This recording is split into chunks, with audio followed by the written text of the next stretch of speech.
Hola,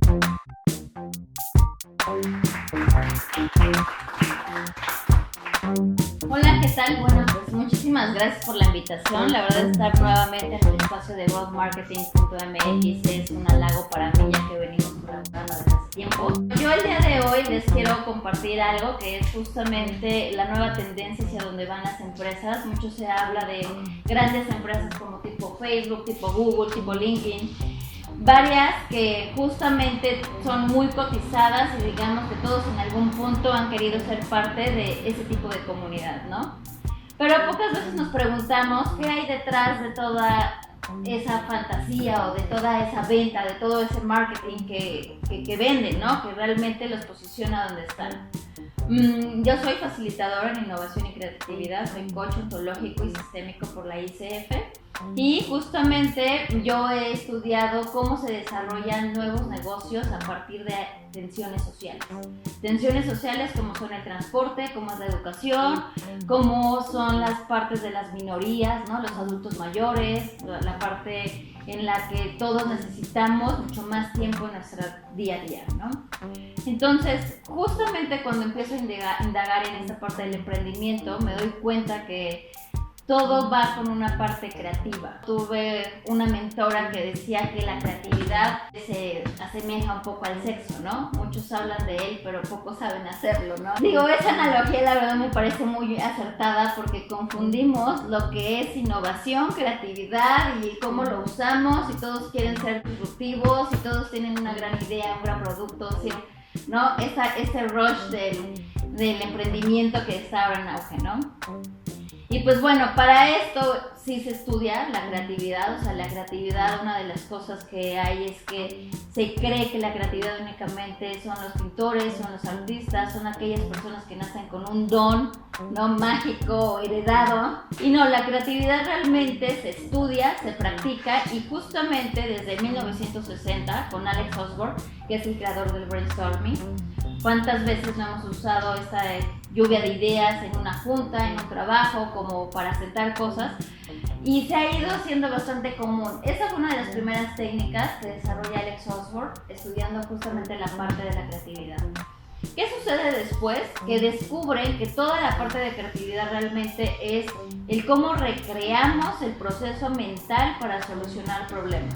Todos mecánicamente solucionamos diferentes tipos de problemas. Hay problemas que son muy claros, como el, bueno, si se poncha una llanta, ¿cómo lo arreglaríamos? Pues bueno, te estacionas, bajas el gato, quitas los birlos y haces todo lo que dice el protocolo, ¿no? O como si bien uno ha entendido que va. Sin embargo, ¿qué pasa si se te rompe una llanta o se te truena lo que sea en un desierto? Obviamente tu proceso mental para solucionarlo va a ser muy distinto, ¿no? No sabes a qué distancia va a haber una gasolinería, no sabes si va a pasar un carro y si ese carro te va a querer ayudar, o si paras un carro no incurres en algo que pueda pasar a ser inseguro, ¿no? Entonces, ¿qué hace realmente todo este estudio? Es que recrea los procesos mentales que todos tenemos, son más de 3,000 procesos mentales que existen, si no es que más. Entonces, en este proceso creativo hay dos cosas que se usan muchísimo y yo creo que ahora todos los que están en agencias o en marketing digital lo emplean, ¿no? Y son dos términos, divergencia y convergencia. La divergencia tal cual es la capacidad de generar la mayor cantidad de ideas posibles. ¿Okay?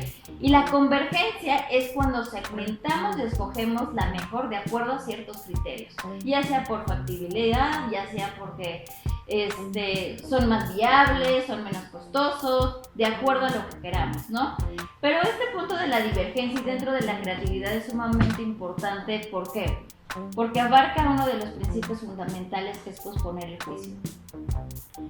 El juicio, digo, psicológicamente hablando, a nivel persona, todos lo vivimos día a día. Lo que es el juicio es la manera en la que nosotros nos colocamos en cierto estereotipo y bajo la cual creemos que la sociedad de nuestro entorno está creando esos pensamientos acerca de nosotros, ¿no? ¿Cuántas veces hemos tenido una idea que creemos muy buena y en automático pensamos, no, pero eso no va a pegar? O sea, y hay muchísimas cosas así. O queremos solucionar algo y decimos, no, mejor pregunto y todo, y eso va enturbiando un poco nuestra seguridad. Y justo la parte de la divergencia, de tener esta capacidad de posponer el juicio, es aceptar toda la cantidad de ideas que se pueda, sin emitir un solo pensamiento o un estereotipo, o uno va a funcionar, o no lo voy a hacer, o para qué, o ya hay tantos, ¿no? Con este término, que justamente el mejor ejemplo de una divergencia es el brainstorming. En el brainstorming lo que se hace la mayoría de las veces es que es sacar ideas, escribir todo lo que se pueda. Cuando son buenos brainstormings, se quita esa parte del juicio y se quita esa parte del ego, ¿no? La parte de decirlo, y pues somos un grupo de personas, entonces dar mis ideas sin la necesidad de querer mostrar que soy el mejor o el más fregón del tema, o sin querer mostrar mi posición dentro de esa reunión. O sea, eso también es parte del juicio. Cuando hay un brainstorming real, el ego, el juicio, esa cuestión de estatus se queda a un lado, y entonces sí es mucho más efectivo, ¿no? Pero es como si quisiéramos acelerar y frenar al mismo tiempo. O sea, quieres generar ideas pero te frenas al mismo tiempo, pues ¿qué va a pasar con ese carro? No va a avanzar. O generamos primero todas las ideas y luego con otros tipos de herramientas hacemos esta convergencia. Y esto justamente le llaman Creative Problem Solving, que es tal cual, lo pueden buscar en cualquier red como CPS.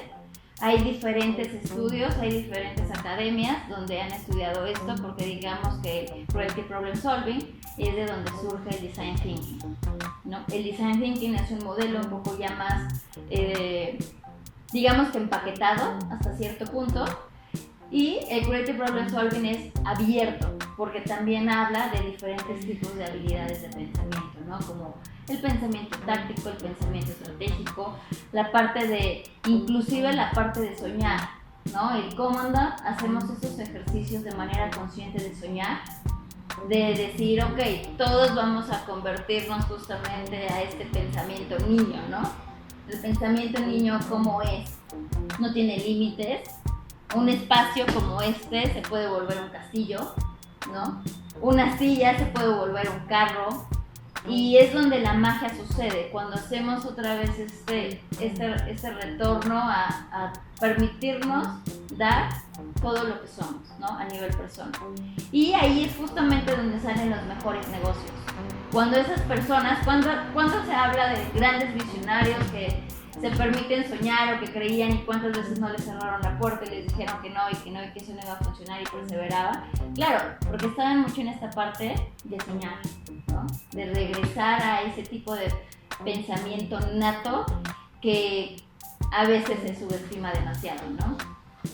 Y justamente esta parte entra a las organizaciones. En las organizaciones, CPS es muy manejado porque justamente se busca que las personas sean creativas, sean disruptivas, tengan este posicionamiento de expresar lo que realmente tienen que decir al mundo y tienen que decir a la gente que está más cerca de ellos.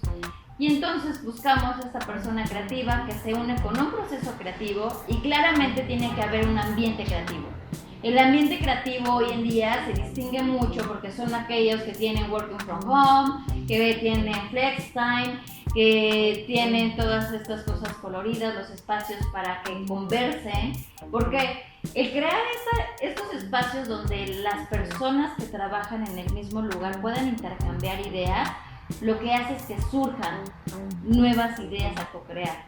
Por eso es mucho que Google, el 20% del tiempo, les permite a su gente que se dediquen a otros proyectos, porque entre ellos mismos empiezan a dialogar, empiezan a ver que hay otro tipo de soluciones y todo, y les dan el espacio para que se conozcan, compartan, y claramente para que lo implementen.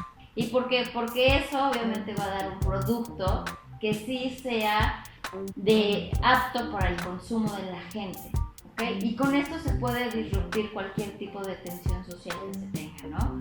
Y también a nivel persona, en la parte de persona creativa, de personas creativas, hablamos de 4 perfiles, ¿no? Los 4 perfiles creativos y básicos son: primero es el clarificador, Después tenemos justamente el ideador, desarrollador y el implementador, ¿no? El clarificador es aquella persona que se la pasa preguntando todo, qué vamos a hacer, cómo lo vamos a hacer, hacia dónde vamos, quiere toda la data y pasan 2 horas en esa reunión y están por salir y todavía preguntan, oigan, pero ¿estamos seguros que eso queremos? Cuando ya hayan tomado o sea, en verdad lo quieren matar, ¿no? O sea, no termina de preguntar y sale todavía dudoso, ¿no?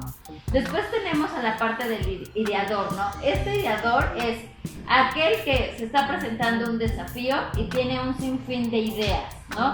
Puede hablar de A a la Z y de otras maneras, pero le cuesta mucho trabajo llegar a implementar una porque tiene tantas que no sabe cuál escoger, se satura, ¿no? Otro de los perfiles es el desarrollador y es aquel literal que ustedes ven en las reuniones haciendo minuta, apuntando todo en la libreta, el que tiene que tener todo súper a detalle, inclusive cuando ya lo tiene súper detallado y no siente que está al 100%, no lo saca, lo guarda porque cree que no está perfecto. Y el implementador es el más sencillo porque va a prueba y error, apenas se fundió el foco, va y lo cambia, pero ni siquiera se fija que la nueva bombilla sí funcione, ¿no? O sea, va, implementa y va ensayo de error. ¿Y esto qué nos da? Una diversidad psicológica, en el sentido que ninguno de los perfiles califica más que otro. Todos son buenos a su manera y es en la forma en la que todos somos creativos, porque solamente necesitamos saber de qué manera lo somos para entonces poder complementar con los demás, porque al ser un perfil creativo estamos trabajando o estamos resolviendo porque tenemos preferencias.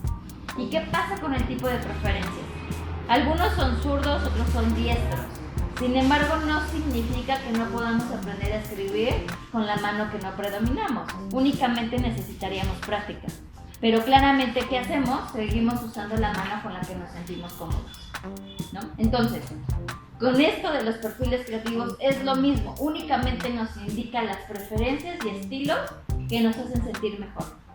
Y es nuestra manera, digamos que nuestro proceso mental, nuestro shortcut para resolver siempre las cosas de la misma manera. Y entonces nos preguntamos, es que yo resuelvo todo esto y llego a lo mismo y no encuentro cómo hacerlo de otra manera. Claro, porque ya estamos viciados a nivel de proceso mental. ¿Okay? Entonces, ¿qué sucede con la parte creativa? Que únicamente necesitamos aprender de otros estilos, porque cuando se tiene conciencia de los estilos que maneja el equipo de trabajo, se hace mucho más multidisciplinario y además podemos lograr mejores resultados. No es lo mismo si tienes puros clarificadores en un equipo, así juntas un clarificador con un implementador que lo va a empujar y le va a decir, sí, ya preguntaste mucho, pero tienes que ir con un primer release, tienes que salir y pivotear, tienes que salir y probarlo, o sea, no puedes cuestionarte tanto, ve y sal, ve si funciona y si no regresas, ¿no? Y el ideador va a ser aquel que va a decir, ok, salimos, pivoteamos, no resultó, pero ¿qué quieren? Lo podemos hacer de A o B o Z manera. Entonces, la manera en que interactúan todos ellos es muy, muy grande porque justamente esas combinaciones entre founders, entre socios, entre C-levels, es lo que hace que un negocio realmente pueda despegar. Cuando se saben reconocer los unos a los otros y saben el tipo de perfil creativo que son. Justamente en esto quiero mencionar algunas partes que son mitos, ¿no? Un mito que se cree y les decía es que únicamente los niños son creativos. No, todos somos creativos. ¿Esto se puede aprender? Sí, sí se puede aprender. Y además, ¿qué se puede hacer con la parte de la creatividad? Hay una escuela, justamente en la Universidad de Nueva York, en Buffalo, que se dedica a estudiar lo que es la creatividad. O sea, hacen diferentes investigaciones, artículos, como para que vean que lo orgánico, lo que se da de manera natural, obviamente con esta parte de conciencia de lo que está pasando, tener este tercer observador hablando a nivel coach de lo que está sucediendo, es lo que realmente nos puede encaminar a tener un buen resultado, ¿no? Justamente los mitos y realidades que tenemos en torno a esto es que la creatividad es resultado del esfuerzo, es una realidad, es producto de algo nato, eso es un mito, que la creatividad está en todas las áreas de la vida, eso es una realidad, o sea, todos, sin importar el rol, somos creativos. Muchas veces se habla que las partes o las personas que son más analíticas, más financieras o que están como más enrolados a hacer procesos y todo no son creativas. Y no, también son creativas pero a su estilo. Con otra parte claramente de que justamente se habla de la innovación y de lo que es útil, ¿no? Para volver creativo, la innovación es algo que es novedoso, que es nuevo y que podemos volver a usar una y otra vez, ¿no? Y para esto voy a poner un ejemplo muy sencillo, ¿no? Que justamente es Converse. Converse empezó con una línea de tenis de tela, colores primarios, ¿no? Y siguió así por muchos años. Después viene la competencia con tenis deportivos, tenis con otros tipos de detalles, tenis con, digamos más fashionistas, etc. Entonces, ¿qué hace Converse? Saca los tenis que son impermeables, ¿no? Únicamente le agregó algo a su mismo producto que lo hizo o lo emparejó con la competencia. ¿Qué hace después? ¿Les gusta con fashion? Ok, que sea igual, que sean de lona, pero los voy a poner con textura o con cosas de leopardo, ¿no? O les voy a poner los brillos, Entonces, ¿qué empieza a hacer? Se vuelve algo novedoso, pero que sigue siendo útil. Y eso justamente es la parte creativa. ¿De qué manera disruptes, escalas algo que todos usamos en algo que agrade mucho más y que llene mucho más a la población, ¿no? Entonces, hablando justamente de la parte de creatividad, estos son realmente los mitos bajo todas las personas siempre piensan que es muy difícil desaprender como para poder adquirir nuevos conceptos, ¿no? La parte de poder posponer, digamos, el ego, la parte de la lucha interna y poder abrirnos a que sí hay diferentes metodologías y herramientas de convergencia. Ese es un punto importante, ¿no? Y de hecho, si ustedes buscan herramientas de convergencia después de un brainstorming, van a encontrar que hay una que es muy buena, que es Webbing, donde pones tu desafío, porque ojo, una cosa también es resolver lo que realmente queremos resolver. Muchas veces nos sobreesforzamos por resolver o dar una solución a algo que no es el problema real, ¿no? Y por eso también hay que clarificar muy bien qué es lo que queremos solucionar. No necesariamente lo que nosotros creemos es lo que se tiene que. Entonces, para esto se habla justamente de la importancia de los perfiles, porque si tienes a un implementador, a alguien que no te lleva al fondo, a la causa raíz de por qué quieres resolver eso y para qué, cuál es tu valor, cuál es tu propósito, a quién le vas a llegar, pues no va a tener sentido que hagas toda la implementación, ¿no? Y si no sabes muy bien qué estás resolviendo, ese es uno de los grandes errores bajo los que caen muchos emprendedores, ¿no? Quieren emprender porque suena cool, pero pues no están solucionando nada y la otra realmente se enamoran más de la solución que del problema, ¿no? Una vez teniendo muy claro el desafío, pues ese se puede atacar de diferentes maneras, ¿no? Y no siempre es como ahora se usa, que sea a través de la tecnología, ¿no? Y para esto justamente yo en uno de los cursos que tomé ante Conocer y los que te hacen hacer la Secretaría de Trabajo y Previsión Social de manera un tanto burocrática, ahí conocí a alguien que estaba como anotando todo y yo veía que ponía demasiada atención, ¿no? Algo que para todos parecía muy normal, él en verdad tomaba como punto y coma y todo, ¿no? Y ya cuando me acerco le digo, oye, es que te trae por acá y todo, resulta que él justamente tiene un negocio de vende tamales, ¿no? ¿Qué hace? Tiene una página, tiene una app donde coloca tamales, las empresas hacen sus pedidos, ¿no? Y X empresa le pide tales, pero él tiene convenios con todas las tamalerías de las esquinas que están cerca de los corporativos más grandes. Entonces, cuando le llega el pedido, él hace el pedido al tamalero más cercano para que él lleve los tamales en tiempo y forma y le da como una comisión, ¿no? Resulta que ya tiene su negocio, 9 años, quiere escalarlo porque quiere capacitar a los tamaleros, ¿no? Y lleva todo ese tiempo vendiendo y viviendo sin hacer un solo tamal con sus propias manos. No tiene cocina, no sabe cómo se hace un tamal, solamente sabe probarlo. ¿Estén bien?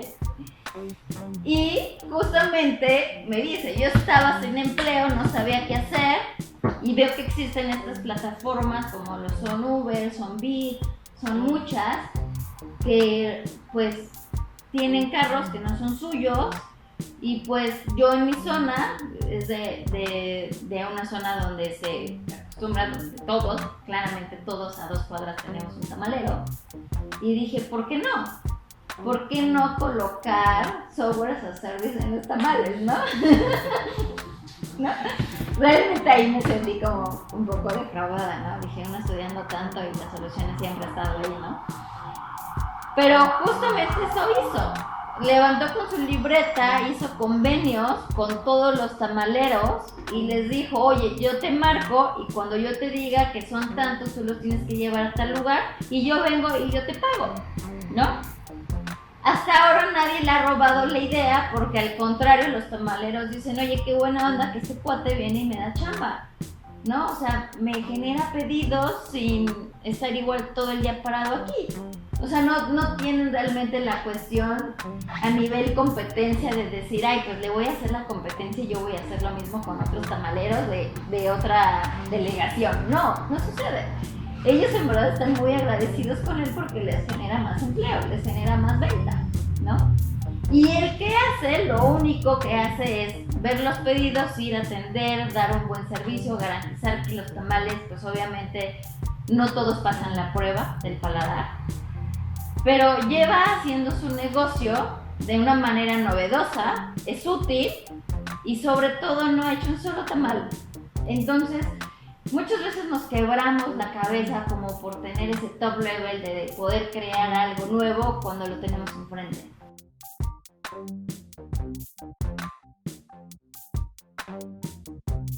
Cómo trabajar el síndrome del impostor, y justamente para eso se correlaciona mucho el CPS con el coaching, porque un proceso de coaching también se trabaja sobre objetivos específicos que va desde clarificar lo que la persona realmente quiere trabajar, que sea medible, cuantificable y que vea muy claramente cuándo va a lograr llegar a eso.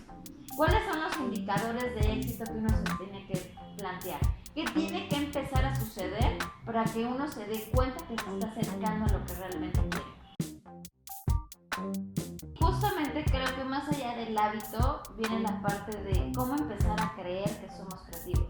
Y justamente eso viene quitando muchas ideas o creencias que han sido impuestas a nivel cultural, a nivel social y a nivel familiar. Yo lo que considero primero es quitar esa creencia o indagar realmente de dónde viene el por qué creo que no soy tan creativo o por qué no me considero creativo. ¿Quién alguna vez en tu vida te dijo que las personas creativas eran de cierto tipo y no como tú eres? ¿Fue alguien cercano? ¿Fue en un trabajo? ¿Fue en una situación de la escuela que pasó y que a ti te quedó marcado y dijiste, no, él sí es, yo no? Entonces, quitar todas esas falsas creencias y falsas percepciones es el primer tip que yo pudiera dar, ¿no? Porque pues no se tiene nada más que hacer, se tiene que ser. Y para hacer se tiene que creer. Yo con el mensaje que quisiera dejar a toda la comunidad de growthmarketing.mx es que se arriesguen a probar aquellas ideas que alguna vez les han rebotado y que creen subestiman, ¿no? Y muchas veces subestimamos porque no nos creemos lo suficientemente buenos o no nos creemos que somos esas personas superdotadas, inteligentes como para poder armarla allá afuera. Entonces, la solución posiblemente esté enfrente de ustedes y lo único que se necesita es el valor para ir y hacerlo, y hacer que pase. Que sí, nos vamos a encontrar con el rechazo, ¿sí? Que mucha gente nos va a decir no va por ahí o no lo vas a lograr, también. Pero si lo vamos pivoteando y se va afinando y todo eso, en algún punto vamos a encontrar la mejor manera de que suceda, ¿no? y es muy importante reconocer el tiempo que muchas veces perdemos esperando que llegue esa gran idea cuando solamente se tenía que salir y explorar, ¿no? Entonces esa es mi invitación. Esto es un poco de lo que yo hago, motivar a que den ese salto y también dar ciertas bases para que eso suceda, ¿no? Muchas gracias broadmarketing.mx por la invitación y espero que nos podamos volver a ver en otra sesión de After.